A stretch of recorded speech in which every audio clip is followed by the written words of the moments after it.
Industry की परिभाषा तय करने के लिए सुप्रीम कोर्ट में सुनवाई होगी। सुप्रीम कोर्ट के 9 जजों की बेंच इस मामले पर 17 मार्च से सुनवाई करने जा रही है। पुरानी परिभाषा में चैरिटेबल संस्थान, अस्पताल, यूनिवर्सिटी जैसे संस्थानों को इंडस्ट्री माना गया था। अब सुप्रीम कोर्ट तय करेगा कि नई परिभाषा क्या हो, इस परिभाषा के तहत किन संस्थानों को इंडस्ट्री के दायरे में रखा जाए। सर, क्या दोबारा तय करने जा रहा है परिभाषा सुप्रीम कोर्ट, और अगर परिभाषा बदली तो क्या होगा? ये बड़ा फैसला है और बड़ी बड़ी सुनवाई है। भारत में लंबे समय के बाद उद्योग की, इंडस्ट्री की अपने आप में परिभाषा बदली जा रही और इसके लिए सुप्रीम कोर्ट में 9 जजों की बेंच बनाई गई है। इतने समय के बाद सरकार को महसूस हुआ है कि इंडस्ट्री की परिभाषा में बहुत सारे ऐसे कारोबार, उद्योग, गतिविधियां, सेवाएं शामिल की गई हैं जिन्हें उद्योग माना जाना चाहिए या नहीं, इस पर चर्चा होनी चाहिए। 1978 का एक बैंगलोर वाटर सप्लाई केस है जिसमें अस्पताल, यूनिवर्सिटी, चैरिटी और सरकारी निकायों को भी इंडस्ट्री मान लिया गया था। अब विवाद यह है कि क्या ये व्याख्या सही थी या इंडस्ट्री को बहुत ज़्यादा बड़ा दायरा दे दिया गया। तो अगर ये परिभाषा बदलती है, अगर सुप्रीम कोर्ट इस पर सहमत होता है, तो शिक्षा, एनजीओ, रिसर्च, चैरिटी, लेबर, इस तरीके के जो संस्थान हैं वो इंडस्ट्री की परिभाषा से बाहर होंगे, तो उन्हें लेबर कोड के और तमाम नियमों से छूट मिल जाएगी। सरकारी कंपनियां, सरकारी एजेंसियां अगर इंडस्ट्री की उस परिभाषा से बाहर होती हैं तो उन्हें परियोजनाएं चलाने में ज़्यादा फ्लेक्सिबिलिटी मिलेगी।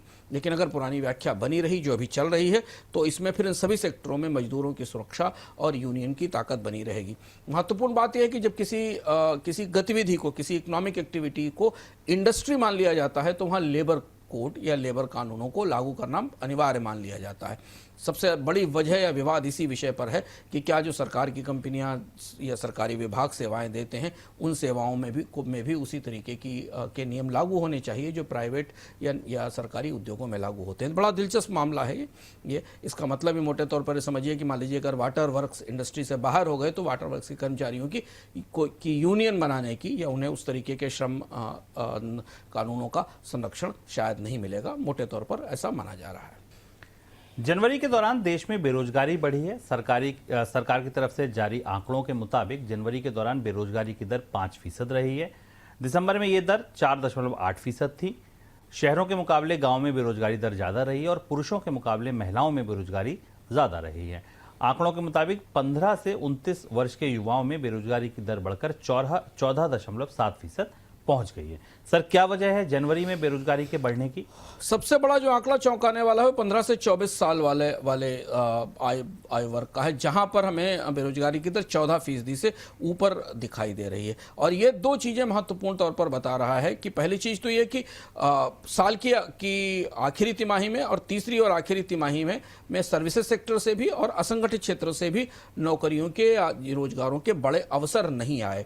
ये उस थीसिस का बिल्कुल उल्टा है जिससे हमें पता चला था कि भारत में जीएसटी की दरें कम होने के बाद बाजार में मांग बढ़ी है, उद्योगों में निवेश बढ़ा है। और दूसरी बड़ी बात यह है कि जो बाकी आर्थिक गतिविधियां हैं जो जीडीपी के आंकड़ों में बेहतर प्रदर्शन कर रही थी, वो बेरोजगारी के मामले में, रोजगार के मामले में उतना अच्छा सपोर्ट बाजार में जॉब्स को नहीं दे पाई हैं। आंकड़ा काफ़ी बड़ा है, 14% का। और अगर ये सस्टेन करता है आने वाले 2-3 महीनों में तो फिर जो खपत की संभावनाएं आने वाले क्वार्टर की हैं उस पर भी असर पड़ेगा।